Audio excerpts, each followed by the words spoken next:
এই তো বাবা আমরা এখানে চলে আসছি, এখন আমরা এই জায়গায় মাছ ধরবো। আচ্ছা ঠিক আছে বাবা, এই দেখো বাবা আমি কিভাবে মাছ ধরি, দেখো এখানে কত বড় মাছ উঠবে। বাবা সত্যি তাই নাকি? হ্যাঁ এই দেখো মাছ উঠছে।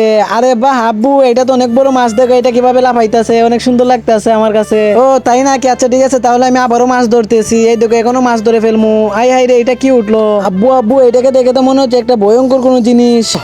আজকে তো তোর বাচ্চাকে মেরে ফেলমু। আব্বু আব্বু আমাকে বাঁচাও। আরে বাবা তুই কোনো টেনশন করিস না, আমি এখনই ক্যাপ্টেনের কাছে ফোন দিতেছি। হ্যালো ক্যাপ্টেন, আমার ছেলে বিপদে পড়ছে। আচ্ছা ঠিক আছে, আমি এখনই যুদ্ধ জাহাজ পাঠাইতে আসি। তার আগে বলতে চাই ভাই, সারাদিন কাজ কামে ব্যস্ত থাকি, কাজের ফাঁকে একটু সময় পাইলে তোমাদের জন্য অনেক কষ্ট করে ভিডিও বানাই। তোমাদের কাছে যদি আমার এই ভিডিওগুলো ভালো লাগে ভাই, প্লিজ তোমরা সবাই মিলে আমার এই ভিডিওতে একটা লাইক আর আমার চ্যানেলকে সাবস্ক্রাইব করে দিও। তোমরা একটা করে সাবস্ক্রাইব দিলে আমি অনেক খুশি হবো। আর বন্ধুরা তোমরা যারা আমার মতো মাকে ভালোবাসো, কম বক্স চাইলে আমি মা লিখে আমি কিন্তু লিখে দিচ্ছি, এখন তোমাদের পালা। তো তোমরা তাড়াতাড়ি লেখো, যাও তোমরা তাড়াতাড়ি যাই, ওকে বাঁচাও। আরে আরে তোমাদের এখন আর কোনো বই নাই, এই তো আমি যুদ্ধ জাহাজ নিয়ে চলে আসছি। দেখছো এটাকে কিভাবে উড়িয়ে দিমু?